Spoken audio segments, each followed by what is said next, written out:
Mike, what's good, Rob, brother? what's good, homie? What's good? What's good? Shit, man, beautiful, beautiful day here in sunny Las Vegas. Just gonna wait for some people to start logging in and check us out. But yeah, uh, just working, just still hammering away here at the quarantine. Hopefully, stuff starts to get back. In a few weeks after the election's over. I kind of feel like that. Cases are on the rise, though. That's concerning. Cases are on the rise everywhere. Yeah, kind of Till the concerning. election, and then you don't hear about it after. You're not the only person in my life that feels that way. I went to we gotta give somebody a big shout. We gotta start the show. Just happens to fall on a certain date here, and we got to give somebody a big shout. Yeah, today is our homie, the homie himself, 39th birthday, Mr. Is he 39 Bill. or 38? He's 39. He's my age. 39, He's the okay. same year as me. Yeah, 81. 10, No, 21. you're 40 though. You're 40 No, though. no, I was You're born 39? 81. I was born 81. Okay, I got it all messed Yeah. up. All right. Yeah, no, Yeah, we're so both of shout us to turn Bill. 40 next year. Shout to Bill. Happy birthday. I always remember, I'm not very good with dates. I don't remember a lot of people's birthdays or anything like that, but I generally always remember Bill's birthday because, I'll look at the date and I'll see 10/21 and it makes me think of his old email address. I hope he still doesn't have this email address. I'm going to put it out there publicly. It was, what's beef 1021 at AOL.com, and 1021 was his birthday. What's Beef was a Biggie song. Okay, a Biggie song called What's Beef. If you're not familiar, you can look that up. Kind of ironic that Bill O'Neill, probably never been in a fight in his entire life, had the email address What's Beef. Probably never really knew what beef was, but that's okay. We'll let him slide on that. So happy birthday to our guy. Rob, you want to throw anything in there?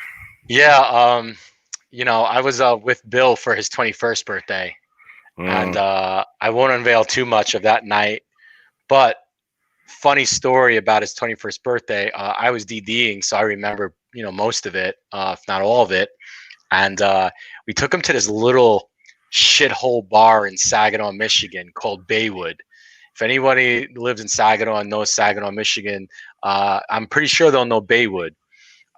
They got these literal shots that we were sending him, and they were like triple shots. So dude, he got, your 21st birthday, you're just handing him shots, but they're not normal shots, dude. They're like straight whiskey with like half a cup, and he's doing it. Mike, till this day, that's probably the most effed up I've ever seen him in my whole life. Yeah, it's true for a lot of us, right? 21st. Dude, I wish I could have had a phone video back then. Thankfully, there weren't phone videos back then. I don't even think it was even on your phones, but man, it was just so funny. And I still remember that day. I still have a picture somewhere lying around, when we went back to the apartment of him. He had his hat on sideways, and he was just a disaster. And so always a good time, going back and talking about 21st birthdays and just college stories. So shout outs to Bill. Happy birthday, bro. Hope you're enjoying it with the fam. Hopefully this pool weather. I'm not sure. No, he's not with the fam. He ain't with the fam. He's at the Weber Cup. He's over the pond. No, I talk about that in a little while. Yeah, shit, dude, that sucks. Oh man, that sucks. To be in England, it could have been Weber Cup. Sometimes has been in Vegas. No. Last year was actually the first year that it was in Vegas. Before that, it had always been in Europe.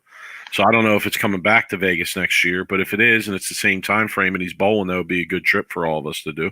Yeah, right? Cool. I wish it was now. I would have celebrate his 40th while he's bowling the Weber Cup. Hang out, get hype. Yell at Stu Williams, boo Stu Williams, and cheer against them. Boo Williams. That's what we'd call him, Boo Williams. Let's say some. We'll talk Weber. You want to talk Joey Weber Cup Bellbottoms now, or you want to talk Weber Cup later? I guess we'll talk Weber Cup later. We'll save that one. Just want to say some. Robert Hamilton, man. What's up, man? What's cracking? I don't know if we can promote the burners anymore around here because it's getting sketch. It's getting sketch with Gotcha. all the burners. So don't feel left out if we don't promote the burners going forward. Rob, can I do? There's a regional. No, I didn't end up practicing today. A couple people hit me up though, so I'll probably go in the next couple days. I do want to get out there. There's a couple events coming up that I'd like to bowl. In fact, Greg Tack, I wanted to give a shout to Greg Tack. I have that written down here. His opening event is this weekend, Lodi Lanes for the New Jersey Sport Bowling Organization. I got some JVT titles in that building, bro. I love that place. Yeah, Lodi now to these days, Rob, is like one of the last cater to competitive bowling alleys in New Jersey. I would say it's really tough to find those. So Majestic Lanes would be another that's around me, and Nob Hill is another one that's around me that kind of cater to the competitive bowling side. But so there's a regional around me this weekend at Strathmore Lanes. I might pop in there, Rob. Just to see what's up, see if there's any action going on. Just want to do a short regional wrap up here from the weekend. Walter Ray Williams winning, Rob, his 116th PBA title. All right, it was not a regional, it was a PBA 50 event, Timber Lanes Open. Troy Lint from Pennsylvania finishing second, so shout to him too. Jimmy Dillingham, Rob, won the PBA 50 Jan Jordan Memorial, and Parker Bone finished second there. So nice finish by those guys. And at that same event, the Jan Jordan Memorial, they also had a PBA 60 event. I'll be honest, I didn't even know the PBA 60 existed. And Kevin Croucher won that event. In regular PBA regional action, Rob, Trevor Roberts won the PBA Fayetteville South Open. And oh man, wait. Hold on one sec. You gotta give me a warning when you're doing your regional roundup, man. I got emails to check on my phone. I gotta go through my Facebook. I wasn't. You threw that at me really quick. I wasn't ready for your regional roundup. Well, I'm sorry. I was actually listening. I want to get it in there before you shut me down and don't allow me to do it. I was actually listening this time. That's why I was like, wait a sec. Why am I listening to this right now? So Trevor Roberts, PBA Fayetteville South Open. Shout to him. Second place there was Dick Allen, Rob, and Verity Crawley was fourth in that regional too. So shout to her for the good finish. But like I said, there's a regional around me this weekend. Anybody local to Jersey? I don't really know if they want people showing up or if they will allow people to show up and watch. I'm probably going to try and go over. There's actually a good bar that has great wings right next door to where the regional is. So I might go Saturday and grab like 60 wings to bring home for football on Sunday. So I have them for football there. My boy Stumpo in the chat, he knows the wings. He knows what I'm talking about. I hope you have a lot of craft beer. Well, the Eagles don't play Sunday, so you don't have to worry about getting drunk Thursday. But I'm still. I'll listen. By Sunday, I'll have plenty of craft beer. Let me explain. I've been scoring beers from like the most exclusive brewery in the country. Brewery. It is, yo. You don't believe me? Listen, this place, all right. You can look it up if you want. Anybody that knows beer, tell this dude. All right. Exclusive beer. The brewery's name is Troon. Okay, Troon Brewing. It's in Hopewell, New Jersey. All right, and I happen to strike up a conversation about a common interest with one of the owners, and he's been hooking me up. Yo, court jester, JD knows good wings, right? So I've been scoring beers from this place, Rob, and people will go crazy for these beers. They only release beers once a week. They only release 400 beers, and you can only buy 2 cans of the beer. So only 200 people get their beer every week. That's it. The only other place to get it is a restaurant in Hopewell, right? So I scored a couple of their stouts last week, and I don't drink stouts. I'm not a stout guy. So I saw this other guy who put up, he was offering to drive to Massachusetts. He was going up to Massachusetts, and he was going to make a special stop at this brewery up there called Treehouse, and he was offering to pick up a case of beer from Treehouse for someone that was willing to give him a can of this Troon beer, plus the cost of the difference in the cost of the case, obviously, too. So I took him up on that. So Saturday, hopefully, I'm going to be linking up with him and picking up my case of Treehouse. If you're a craft beer person, Treehouse is a really popular one too. So don't worry, I'll have plenty of craft beer to drink. My daughter does have a dance competition on Sunday, though, Rob. So yeah, it's that's going to cut into my football watching activities, but that's okay. I'm looking forward to it. She's been working hard and practicing, so I can't. Well, I mean, like it worked out for you because the Eagles play Thursday, so Thursday, right? Yeah, it's it fine. worked out. You know, I'll still put my parlays in. I'll still put my parlay action in. So yeah, okay. Rob, let's give a shout out to Belmo. Oh, yo, No? Belmo's been in quarantine. How many days is it going on right now? 8 days? I wouldn't be surprised if you're watching right now. Cheers, mate. Hope you're doing well. Hope quarantine's going well. If you want to come and kick it with us for a little while, let us know. 14 days. He did some really funny. If you don't follow him on Twitter, he did a roast. If Barstool Carl was here, he would come because he throws strikes for Barstool Carl and dedicates strikes to Barstool Carl, and then he retweets Barstool Carl. So if Barstool Carl will hear, he probably come, but that's okay, mate. Cheers, mate. Hope you're doing well in the in the quarantine there. Okay. Yo, but he did something funny on his social media though. If you don't follow him on Twitter, he wanted you to tweet you bowling and tag him, and then he was gonna roast you. And it was actually a pretty. It was a pretty good. It was funny to watch him like roasting everybody bowling, and there was one video that just had me laughing. It was a lefty. It was a two-handed lefty or one-hand lefty, whatever it was, and he was playing first arrow. And he said something to the fact like, "Oh wait, let me guess, another lefty playing first arrow." Like. You must be playing in or something like that. Like he just really, really gave it to him. And he's really good at roasting. I should know he roasts me on a weekly. I disagree. On Twitter. He doesn't go hard enough for me. It actually gave me an idea that we should start doing that. We should just jack that from him and steal it because we don't have any sponsors or anything like that to worry about. We say whatever we want. I think we'd be good at that, Rob. You know, anybody follow crime faces out there? We would be like the crime faces. We would be like the crime faces of bowling video breakdown, right? That's who we would be. You know, in fact, I saw a video this week that would have been perfect for us to do. I don't know if anybody else saw this. I know my man Lou Gaudio saw it, though, because he commented on it. He had me pissing my pants with his comment.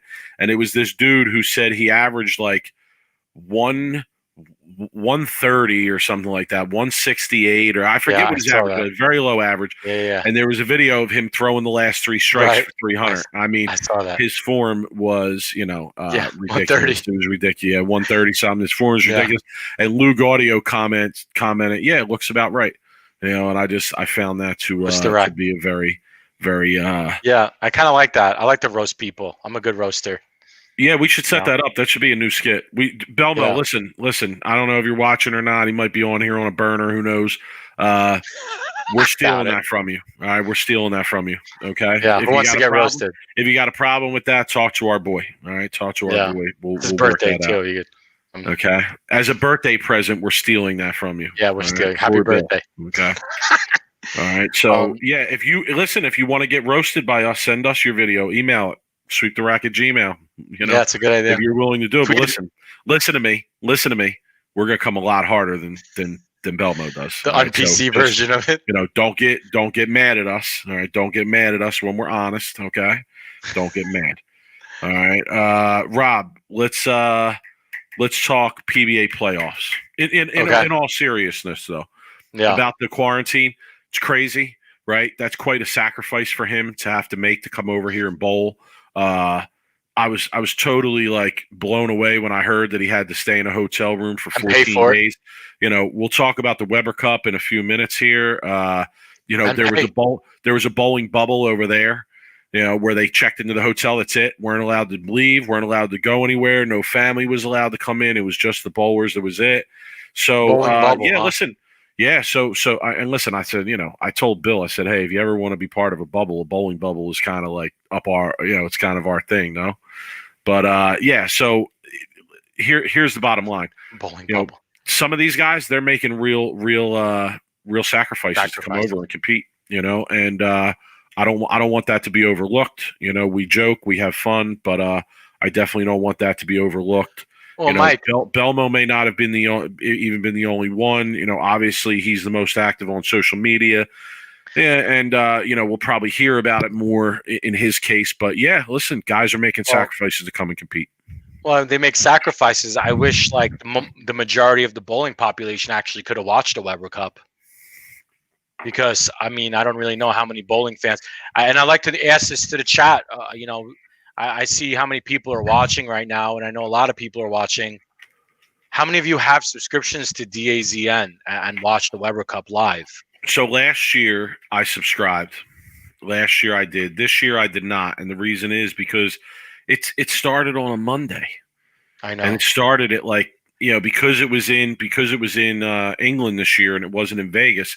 The hours that they were bowling were kind of like our early morning hours to the early afternoon hours, and yeah, it was tough. I was working all day. I really wasn't going to get a chance to watch it.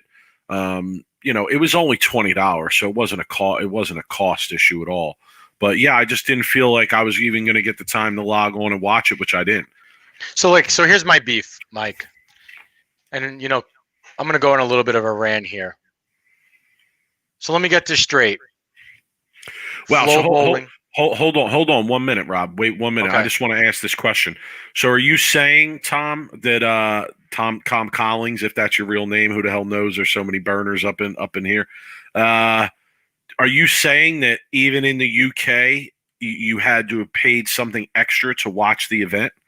Like the way that I was looking at it was that it was free on TV if you were in Europe or in the UK. So if I was wrong about that, let me know. People are giving out the info for free. Sky Sports Stream on Reddit. Okay. Yeah, that's true. Robert Hamilton was there in Vegas last year. Pretty awesome. Stu gave me tickets to go. That's awesome. Yeah, Dave's cable service didn't have it. Nobody has it. Yeah, I mean, I have Dave's cable service too, and I didn't have it. So okay, yeah. What is Dave's cable service? Oh, you if you don't know, you don't know. Oh, it's one of those things. If you know, you know. If you know, you know. You know. Okay. You don't know, you don't know, Mike.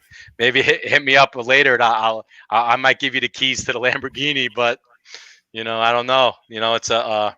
Oh, listen, my wife would be thankful for that because she gets so mad at me having DirecTV, and I pay for the NFL package, and I pay for no, you never pay for anything ever again.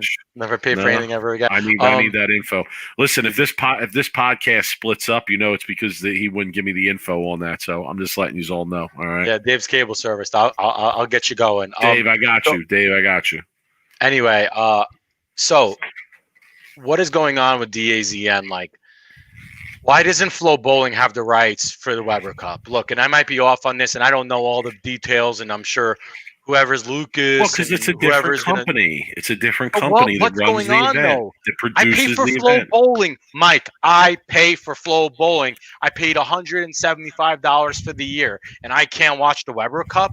Like if I'm at work here, I can't put it on my screen. No, because because Flow Sports doesn't have a contract with Matchroom. I think is the company that puts on the Weber Cup. And, they probably can't afford or don't want to pay whatever fee they would have to pay, to get it. So, yeah, I feel you. I feel your sentiment for sure. Because I know what your overall point here is, right? I'll tell you what my point is. I'll tell you what my point is. Make the broader point, though. Because there's more to this point than just this instance with Flow Sports or Flow Bowling and the Zone. Listen, Flow Bowling, DAZN, CBS Sports, Fox Sports, FS1, right? There's just so many platforms, and Bowl TV, right, is another one. There's like 6 platforms, right? All bowling should be under one umbrella, under one streaming service you could watch. Right? Even if it was us and Beef and Barnsey, and if it was, anybody else who's out there doing bowling content, should all be in under one umbrella, right? It should be definitely more accessible, Kevin. Absolutely. Why? I'm guessing when the playoffs are on. It's not on a consistent time, not on a consistent channel. One time it's on Big Fox. One time it's on FS1. One time it's on, the women's bowl. They bowl on Bowl TV. The men bowling, they're not bowling, they're bowling on Flow Bowling. CBS Sports Network. CBS Sports Network. It's all over the fucking place, Mike. There's no consistency. There's no consistent outlet for us to be able to watch it. The bowling channel. Yeah. I mean, if I'm sure that could be done if there was enough like money behind bowling, and if Bolero, starts picking up the sponsors, they might come into that. But Mike, I was kind of sad because I wanted to watch the Weber Cup and it seemed pretty fun to watch, and it seemed like a pay-per-view like that I couldn't watch, and I had to get updates on Twitter to find out what was going on. And God forbid, Mike, it would have been a closer event. Like if it was a 1 or 2 point event and it went down to like the last match, I'd have been even more pissed. But I felt a little bit better that it was kind of a blowout. USA kind of ran away with it. So anyway, that's my beef. I'll say, well, yeah, USA got off to a real hot start. I'm not too familiar with the lane conditions they were bowling on. It looked like stuff that was made just for the Weber Cup, but scores were high. USA got off to a big start. They're only bowling on one lane, which I'm not a huge fan of. It's fine for the production. I get it, but I think it makes it a little bit easier for the players. And the scores are going to be really high, which they were. I want to answer that question, Rob. Give that some thought. I want to come back to that. It's a good question. We're going to come back to that, Kyle. We'll talk about that. So, listen, the production value on the Weber Cup is good. I'm not going to lie. It's really good. You can tell, Lucas, that they have other experience doing other sports, and it's not their first trip around the block. They had Darren Tang commentating. I saw last year, I think they had Timmy Mack, which was pretty cool. So, yeah, listen, I think the production's good. The product is pretty good. It seems to be an interesting event. It's getting a little bit more coverage at this point. USA on a three-peat. There's the series is actually 11-10 now, so there's a little bit of drama there. I do know that there's some money involved in it as well for the winning side. So, yeah, I think it's an interesting event. And Rob, I totally understand your point. I mean, I think we get deep into the business side of bowling sometimes, deeper than possibly we should. Matt McNeil did some commentating also. You're right. He was there as well.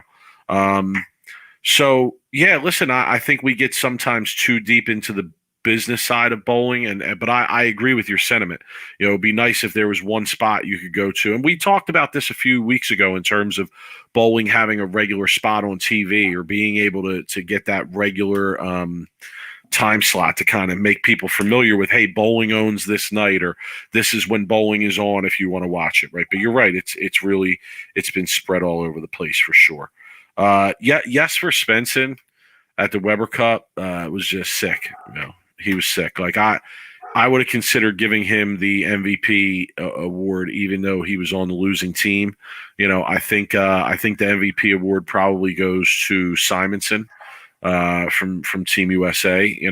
They all bowled well, I thought, but I think he was kind of the guy that they put up in some of the bigger spots there. So.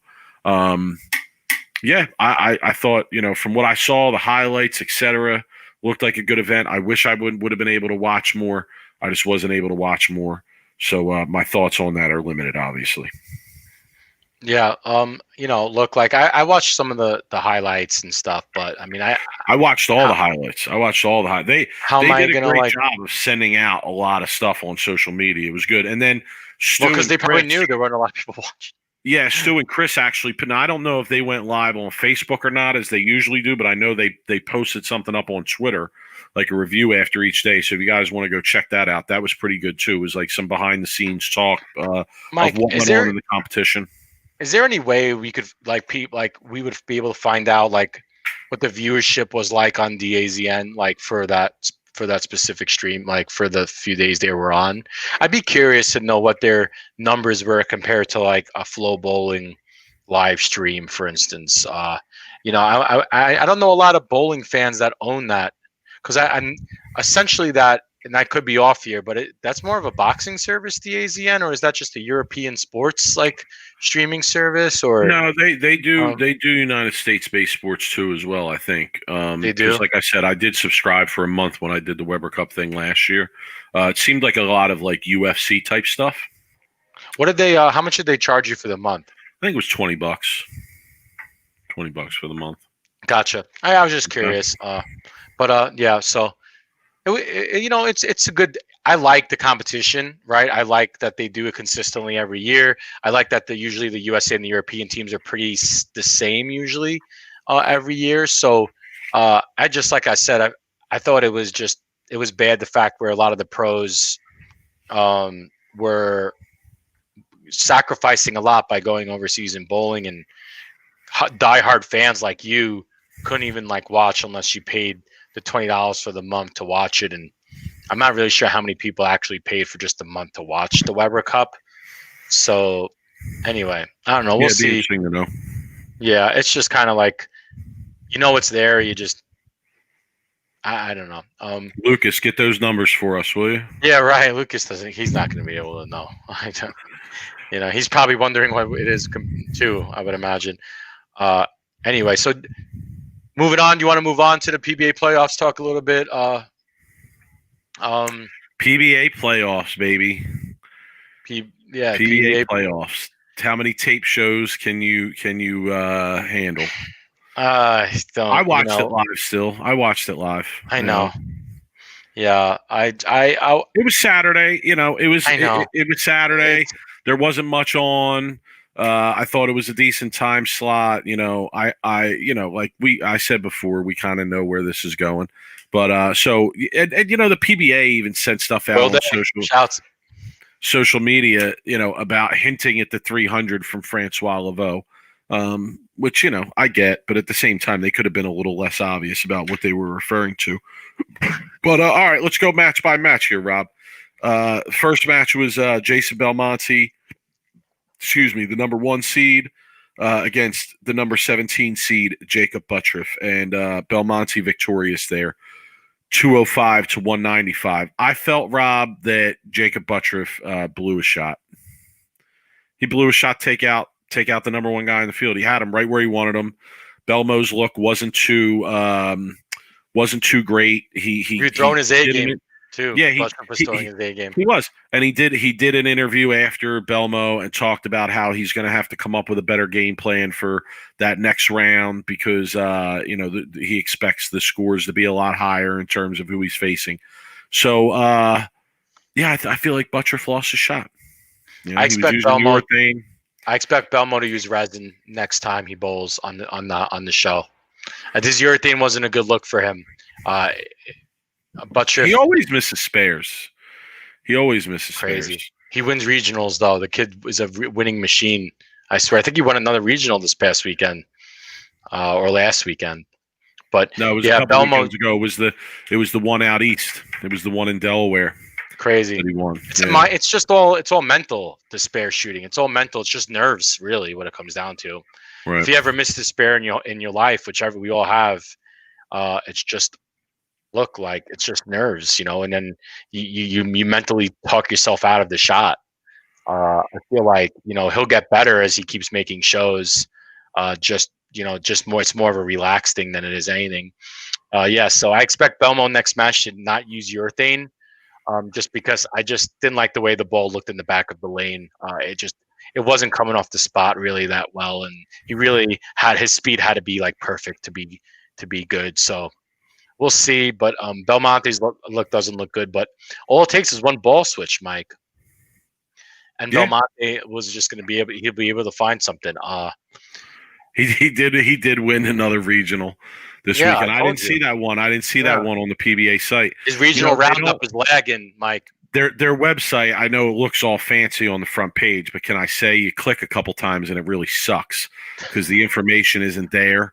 Like they used to have, you used to have all the regional tournaments. You could click and say, "Show me all of them." Oh, I don't see that option anymore. The legend Larry Byrd is in the chat. So shout out to 3-3. Legend Larry, what's good? Legend Larry, what's up, man? 26 wins, dude, and the kid's not even. I don't even know how old he is. A regional. Could you imagine? That's unbelievable, dude. That shows you how good he is.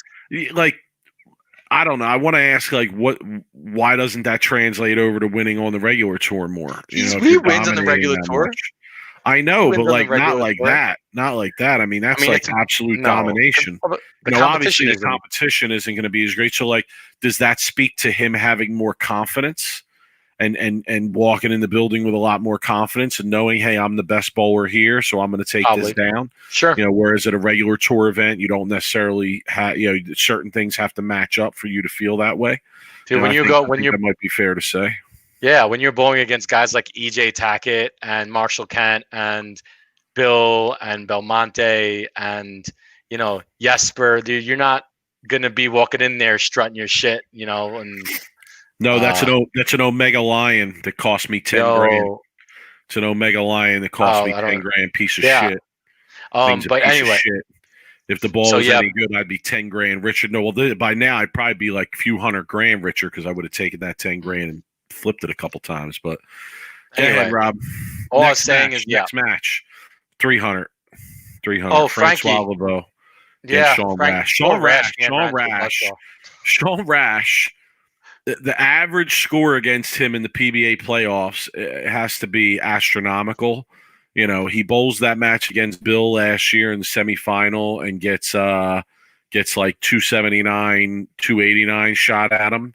And then, this year has Francois go 300 at him in a one-game match. Frankie using the trend, making it look good. Somebody brought that up in the chat. I asked on Twitter, how much does Belmo have to pay him per ball sale? I think like $5 per ball sale for the next 3 months is a fair deal on that. Frankie, if you get that, I expect a percentage there, actually. Honestly, though, I don't know how I could criticize someone bowling 300. I don't like Frankie's ball roll. Like the way it goes down the lane, like his release, I just don't like it. Like it looks like full roller-ish. Is he a full roller? Because it looked like he was. I don't think so, no. But I mean, his layouts don't look like he's a full roller. Yeah, I'm just saying, like, I didn't like his ball. Hey, Joel, if you think he throws it good, you ought to check me, son. You ought to see me throw. Oh, please, Joel knows. Right. Joel, man, what's good, man? Yo, Joel, if you need a ball drilled, man, go see Joel at the Orleans in Vegas. That guy could drill a ball better than 98% of the people in this country, man. I'm telling you, that guy, he's legit, and he's good on Twitch too, man. He's got the video game reviews. You got to check him out. Anyway, listen, 300, man. Shouts to him though. It's a great game, dude. And he's one of the few, 10,000. And I know we can get technical here about who bowled 300 on TV and different events and this and that, and what one lane versus two or whatever it may be. He's one of the few people to shoot 2 perfect games on TV. Period. Dude, right? That's the way I'm going to look at it. One of them was at the U.S. Open. Okay, and now one in the PBA playoffs on another big stage. So, really, really ice cold, man. That's how he strikes me. He like attitude wise, Rob. He reminds me of Walter Hastings. He does. He like never gets excited about anything. Yeah, I was say Walter Ray. No. He could have like shooting 300 U.S. Open. He's just everybody else around him is in pandemonium, and he's just calm as can be. Not real hyped up. I was gonna say Scroggins. That's who. 10 grand. Scroggins, Tim Chris. I was glad to see they gave Mark him the 10 Williams. grand though. I was glad to see that. I mean, look like Bolero better cough that up, man. Did Joel? Anyway. Did your homie Joel? Did he bowl for San Jose State by any chance? I don't know. San Jose State. I remember that name. I don't know why I associate that name with San Jose State there. But then so next match, right? Frankie bowled 300, man. Great. Yeah, Frankie bowls 300. Sean Rash out. Frankie moves on. It's Belmo against Frankie. You know what happens though? Frankie. Okay. You know what happens though? That they usually the match after you bowl 300. You normally get rolled over, so hopefully that's not the case. Yeah, Belmo better come with something better than 2-0, because Frankie's 300, 260, 268 or something. He shoots one game match. It doesn't matter. Someone could come and shoot 560. Well, I mean, no, it speaks to the quality of the look. It speaks to the quality of It speaks to the quality of what they have there. All right, next match was Anthony Simonson defeating Dick Allen, 258, 204. Another match that was kind of over early. Rob, my thoughts on this match were that and no disrespect to anyone, to be clear, but I thought based on the first set of shows that it was pretty clear that Dick Allen he didn't have a real good look. I think that Don Barrett in that first round match got off to a bad start. He only put up a score of 190. Dick Allen was able to get through that match, and I think that look kind of caught up with him here. Problems carrying, issues with ball reaction here and there, and Simonson's tough. So if you don't get off to a really good start with him and put some pressure on him early, it's going to be easy for him to run away. Simon, man, I've come up with a nickname for Simonson, and I wish it would stick, but I was calling him the big ticket because every time there's big money at stake, dude, Simonson's always around. I mean, let alone a TV show, a top 5, a top 10. And I mean, you can't say enough about Simonson, dude. This kid is still, what is he, like 23, 22 years old? Mm-hmm. I mean, I don't think we talk about him enough. Like if he's doing this shit now and he's winning matches and making runs on majors and winning matches for moving up, like what is he going to be like in 5-10 years? And what is he going to, how is he? Oh my God. It's amazing to watch. And yeah, I mean, look, like one game match, doesn't matter if your look is good, if it's bad, you just have to beat the opponent and you just run into buzzsaws. Sean Rash ran into a buzzsaw. Dick Allen ran into a buzzsaw of Simonson. It's just one of those things where that's the format.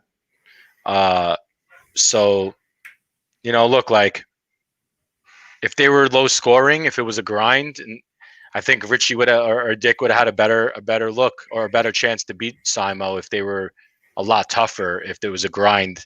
But Simonson had a great look, and Dick didn't. So should they be tougher? I feel like they should be a little bit tougher for bowling for $100,000.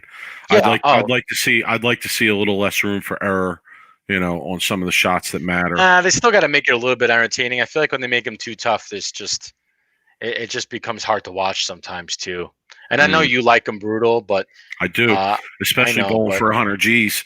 Doesn't matter. They're all bowling in the same conditions. I don't really, as long as they're not walled. That's what just would kill me. It's a big four. It's a big four. Anyway, so that seemed the last match, right? Was that Marshall Kent? Marshall Kent. Yeah, Marshall Kent, Chris Prather, right? You talk about running into a buzzsaw. I mean, who on the planet wants to bowl Chris Prather, bro? Nobody. Right? Nobody. I mean, Chris Prather is another one. Even as good as you and I throw it, you don't want the smoke from Chris Prather.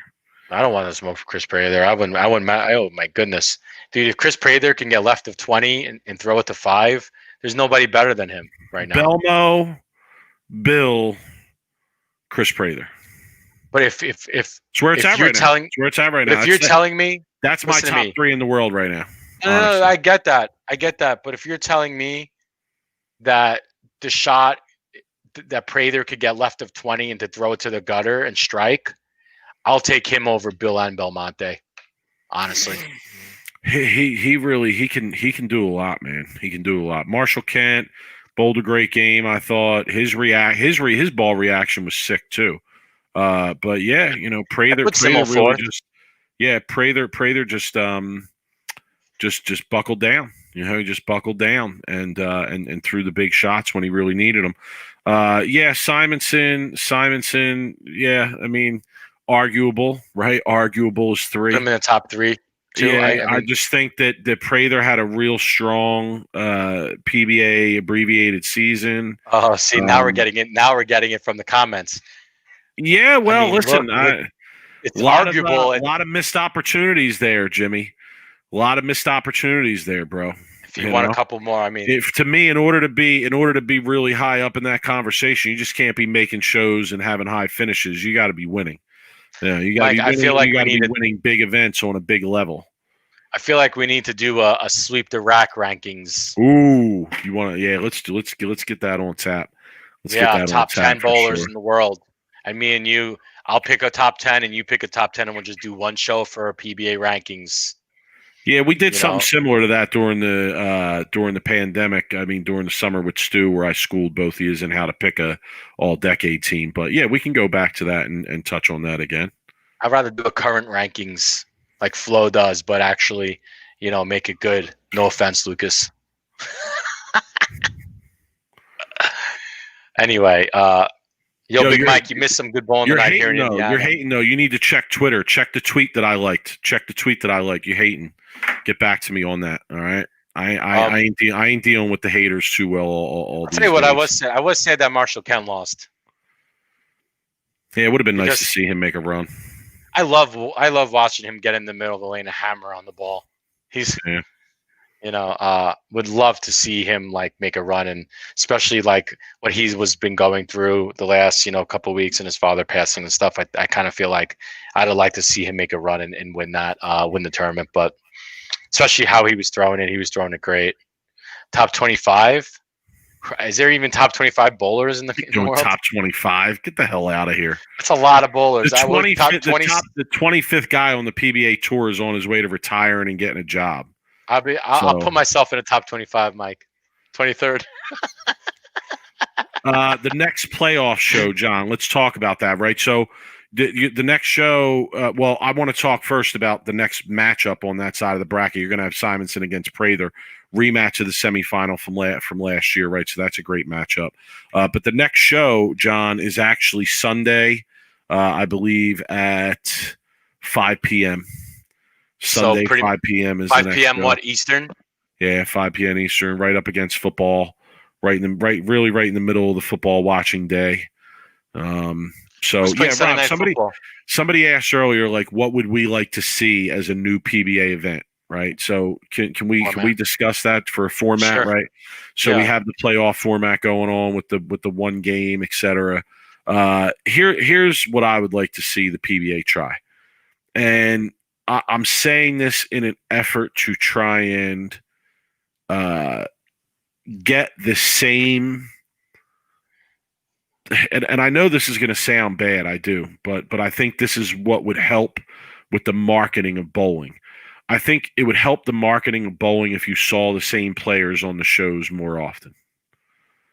I don't think that bowling does itself any favors where the field and the formats lend itself to kind of random outcomes at times, right?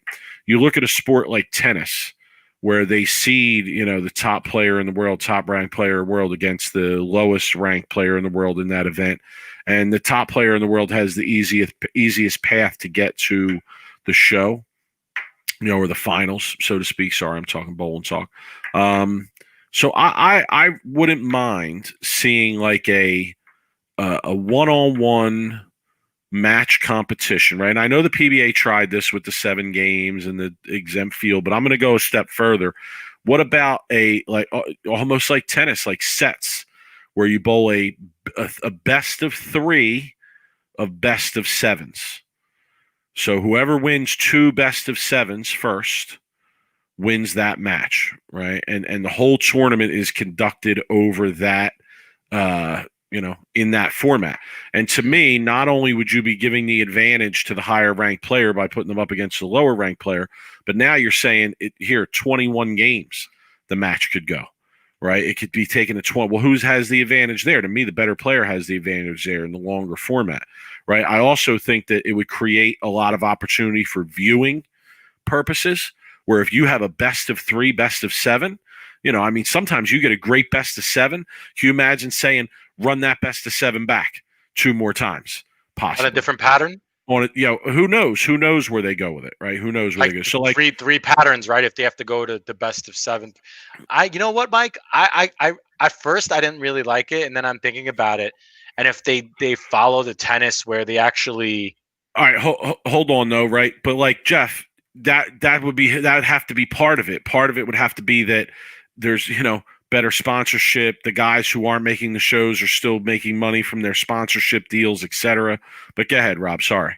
no, I'm saying is like if they followed a ranking system where if a 20 4th seed beats a number 1 seed, that's going to really help their rankings in the next tournament. And and I feel like it also gives some kind of storyline too, a little bit like, oh, the 24th ranked player is up, one set, right? And they're about to bowl. Plus, it is good for viewership because you could watch flow and you could watch the matches, and you don't have to move pairs, and you just kind of stay on the same. I kind of like that idea, Mike. I think you hit on something there. I think that's something that would be interesting. It'd definitely be different. Now, would they have to go through qualifying to get to, or is that something where you're just starting the tournament off? No, because I think it's too many games. Like, I think, well, listen, they're kind of already doing what I'm saying for the PBA playoffs, right? They keep a points list, they rank 1 through 24, and then they set up a bracket one where one bowls, the lowest seed they could possibly bowl with a bye round, right? So one would either bowl 16 or 24, I would guess, right? So, or 17 or 24. So, yeah, listen, like power rankings, Robert. Why not try it on an expanded scale? Do it a little bit of a bigger format. Like, look, just having the one-on-one matches in the bracket, right? Look at what they're doing with the intros, and it gives them a chance to really know, okay, this guy is going to definitely be on this show, at least one show. So let's do this intro for him because he's going to be on at least one show. And then the guys who continue on, they have that packaged intro. They keep reusing it. I wish they would have done at least 1 or 2 different versions. But yeah, no, I just think that to me that would be a really interesting format.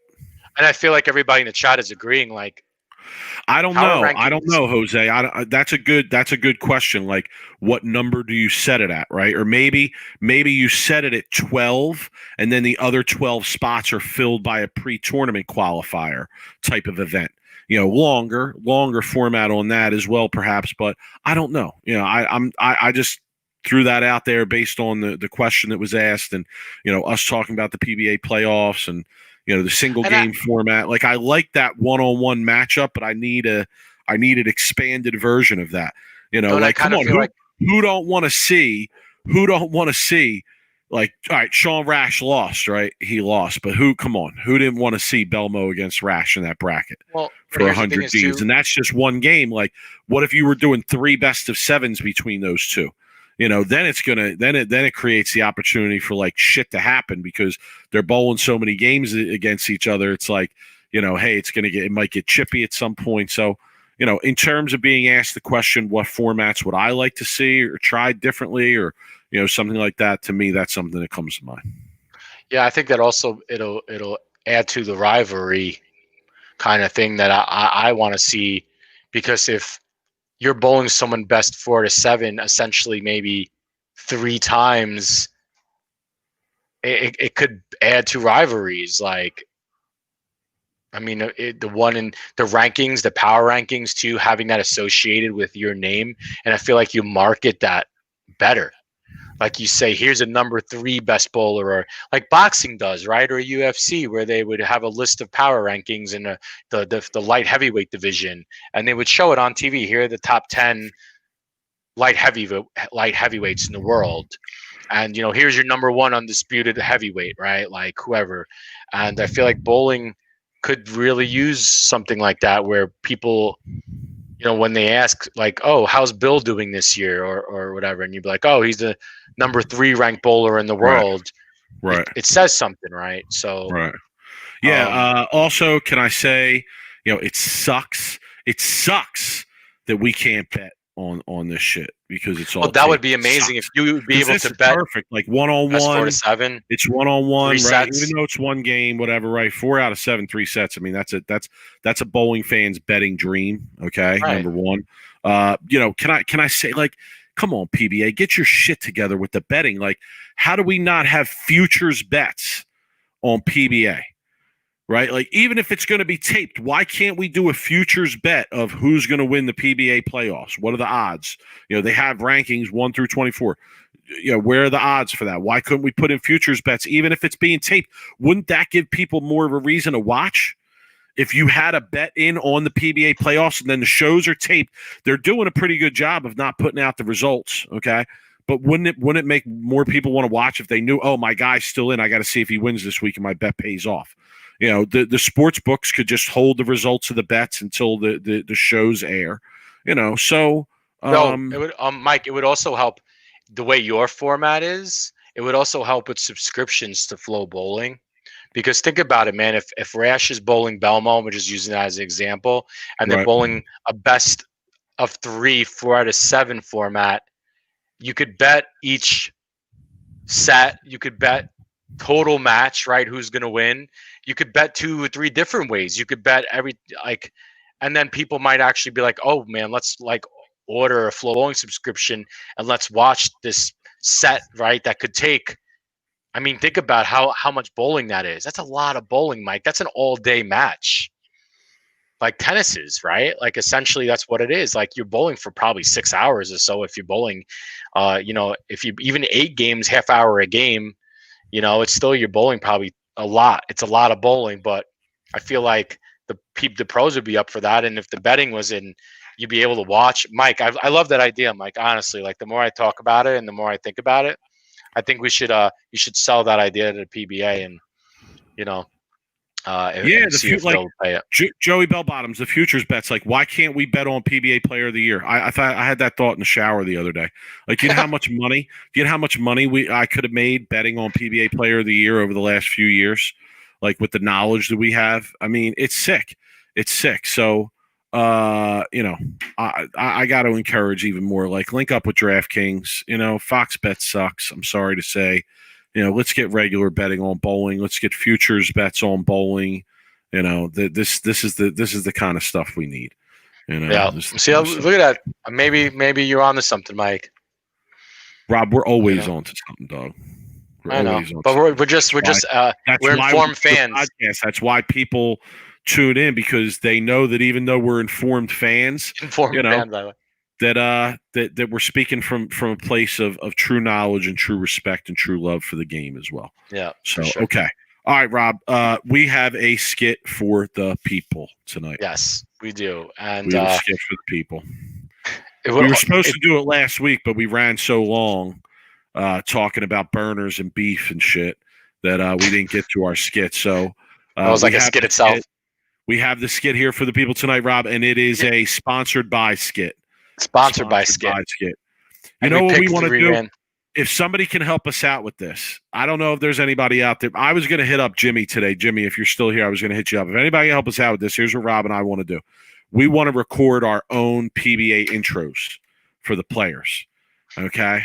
I want to record PBA intros for the players. So if any of you can help us get the PBA intros that they did for the PBA playoffs just blank so that we can record something over them, help us out with that, will you? Because we want to do that. Okay? We want to do that. All right. Rob, sponsored by.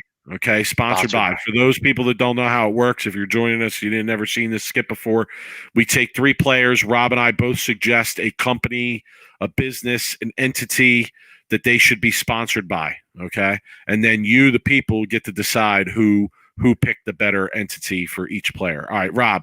So our first player tonight that we're going to discuss is a classic. It's a Rob likes to go classic in some of these picks. All right, so Wayne Webb. All right, Wayne Webb. So I'll go first here. All right. Okay. Anybody who's a bowling fan, okay, who's a true bowling fan, has watched the documentary League of Ordinary Gentlemen numerous times. And me being, like one of the biggest bowling fans there is out there, I've seen the shit many, many times. And one of the most memorable things from that documentary is that Wayne Webb was the karaoke king. Okay? Wayne Webb was the karaoke king. My man was partying at the bowling alley after he was done bowling, doing the karaoke, right? So when I thought about Wayne Webb and sponsored by, I thought that Wayne Webb needs to be sponsored by somewhere that sells high-quality, professional-grade karaoke equipment. Because let me be clear, my man was not fucking around. Okay? He was not fucking around with the karaoke at all. All right? So he needs to be sponsored by somewhere that takes their karaoke equipment seriously. So I'm going to suggest Guitar Center, Rob. Wayne Webb should be sponsored by Guitar Center. Okay? Okay. There's only one company that Wayne Webb should be sponsoring. It's Vivid Entertainment. What is that? It's Brianna Loves Jenna. It's Oh, adult a porn triple company? X. A porn company? Oh yeah, Wayne Webb dude. why? The mullet and the I like Joey sunglasses. Bellbottoms. Soul Glow. That's a good Soul one. Glow with the Glow. dude, the mullet and the loud clothes Yeah. and the sunglasses, dude. Curl. And it ain't a mullet. It's a mullet Jerry curl. Dude, the mustache, right? Chicka wicka wow wow. I'm Wayne Webb. It's all right, come people. on, man. Come on, people. Vivid Entertainment. Who did a better job there? Me, based Vivid off of Ordinary Gentleman, or Rob saying porn star? I mean, come on. Dude, he's not. He shouldn't sponsor. He shouldn't be sponsoring a porn company. You can't see him on a commercial. Yo, no. Check this new video. It's coming out. You know. I associate his look more with cocaine than I do with porn. Porn and cocaine goes hand in hand. He should be doing cocaine off a stripper while watching porn. This is probably true. All right, John. I got a vote from Jon Stephenson. He's the only one giving a vote. Come on, porn. So yeah, okay. All right, our next play, I think round one for Big Mike is pretty clear there. Thank you. Our next player tonight, he came up in the PBA playoffs. We're going to see him again in the PBA playoffs, and that is Chris Prather. Rob, Chris Prather, sponsored by. You want to go first on this one? Sure. Yeah, I think he should be. He should be sponsored by or a spokesperson for Discovery Channel, because they have Shark Week. And it's very popular, Shark Week at Discovery Channel. And I mean, he's the shark. Nickname. Such a Shark Kent. Yeah, it's so stupid. It's so we both lost. The Clark Kent thing. The Clark Kent thing was better. But yeah, we both okay. Lost so I'm gonna win this one. Discovery Channel. I'm gonna win this one too. All right, Chris Prather. What's he known for? What's he known for? You know what he's known for? He's known for big money, bowling for big money, winning the big prizes, right? Big sums of money. Okay, you need money. You call Chris. You're on the PBA tour. You need money. Chris Prather's going to be one of your calls, right? That he's going to be one of the guys you call. Like, Chris, can I borrow some money? Because you know he's got the 100,000 tournaments in the bank, right? So Chris Prather should be sponsored by J.G. Wentworth. Okay, J.G. Wentworth. All right. When you need cash now, call J.G. Wentworth. When you need cash now. Dude, I think my brother won this one. Geek Squad at Best Buy. I like that one the best. True. Very true. Yeah. Okay. All right. Very good. Last player here that we have tonight for sponsored by. Again, let us know who won that round. Did I win that round or Rob win that? Rob says Shark Week. I say Discovery Channel. 877 cash now. Right?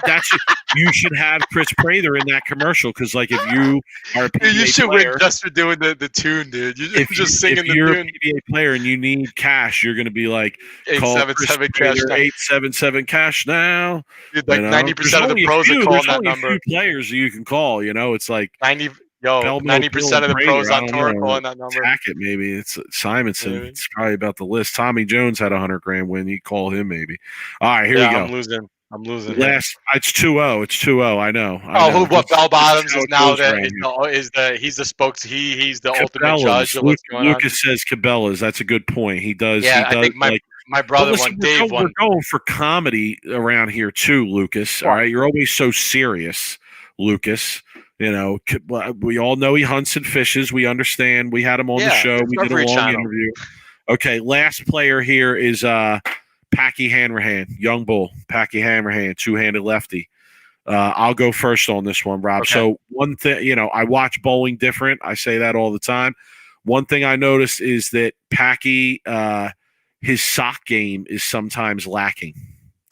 Ooh. And what I mean by that is, he'll have the dress pants on with some straight white like athletic socks. Bad look. Yeah. I think one time he may have even been on a show with no socks on. I don't know. Ooh. I'd have to go back and check, but definitely. So if you're wearing your bowling shoes with no socks, no doubt. Okay?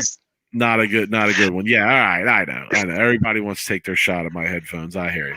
Packy Hanrahan should be sponsored by Bombas. Bombas, the sock company that also does good for the community. Okay, Bombas. All right, that's who Packy should be sponsored by. I had actually two companies written down, and I'm kind of weighing on which one I want to say because they're both actually, I think, pretty good.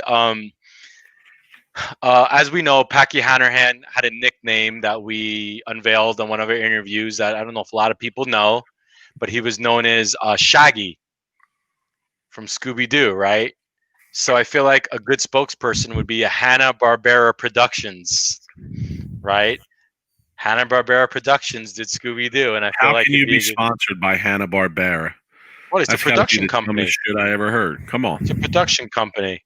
Or the other one was Namco Games for the world's largest Pac-Man.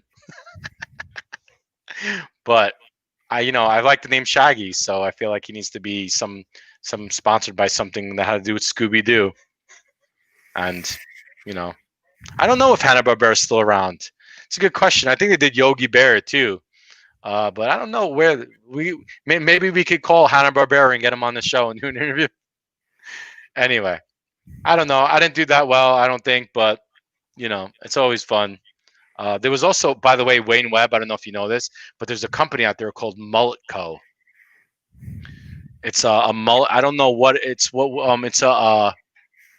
I saw it on the internet, and I wrote down what Mullet Co. was, but I don't know what kind of company it is. I figured that would be actually kind of funny if he was sponsored by Mullet Co. But All right, anyway, Rob, that's the end of this. last thing we Sure. got for the people tonight. We forgot to do them last week, so we're still at 1-1-1. Is football picks. We have football picks for the people. All right, so Okay. my Let me three pull picks my. for this week. I am going to take the Tennessee Titans -1 against the Pittsburgh Steelers. I like the Titans playing good ball right now. Both teams 5-0, but That's I a good think game. yeah, it is a good game. I'll take the Titans in that one, though. Okay, basically pick them there. I will take the Chicago Bears +6 against the Los Angeles Rams. I'm going to ride with my guy Nick Foles. He gave the Meek Mill shout out last week. I love that. That was good stuff. I'm going to ride with him and take the Bears +6. I don't think they'll win the game, but I think they'll keep it close enough to cover there. And then this is pretty much my lock of the week right here. I can't even believe the line is this low on this game.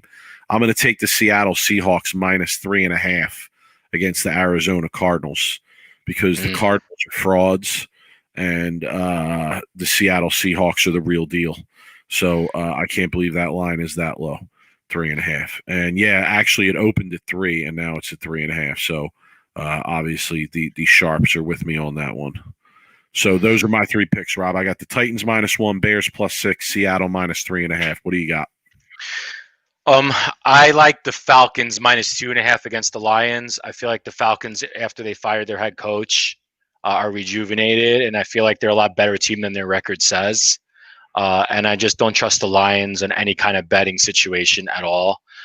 So I like the Falcons only 2.5, especially since it's not at 3. I think 2.5 is the key there. So I like that game. I'm taking the Bills at -13.5 against the Jets. At this point, I'll bet every team against the Jets to cover. The Jets are disgusting, terrible. They're the worst team ever in the history of the NFL. 13.5. Until Darnold comes back, which he's not due back this weekend, I will take every team. The Chiefs spread is supposed to be next week is supposed to be like 22 or something. It might be the biggest spread in the history of the NFL, and I don't think the Jets will even win that. So I'm taking the Bills. It's going to be a blowout. And I like the Chargers -8. I feel like Justin Herbert's the real deal, and the Jaguars are terrible. So I feel like Justin Herbert himself is going to win that game by. I'm taking two major favorites, and so I'm on the favorite wagon this week, Mike. I guess. Okay. So, yeah. So, we'll see what happens. I'm glad the NFL is still playing. I honestly didn't think by the midseason we'd still be playing football. I feel like the whole thing would have been shut down already. But the NFL is doing a good job pivoting games and moving shit around. So. Luckily for us, we get football. Yeah, every Sunday it's on. It's a good day, and there's a still sports on, and yeah. All right, Rob. PBA playoff Saturday 5 p.m. No, sorry, Sunday 5 p.m. Everybody tune in. It's not Bill's show yet, but it's that side of the bracket, the bottom side of that bracket. So everybody enjoy the shows. Email us, sweeptherack@gmail. Let us know what you think of the show. Let us know what you want to see.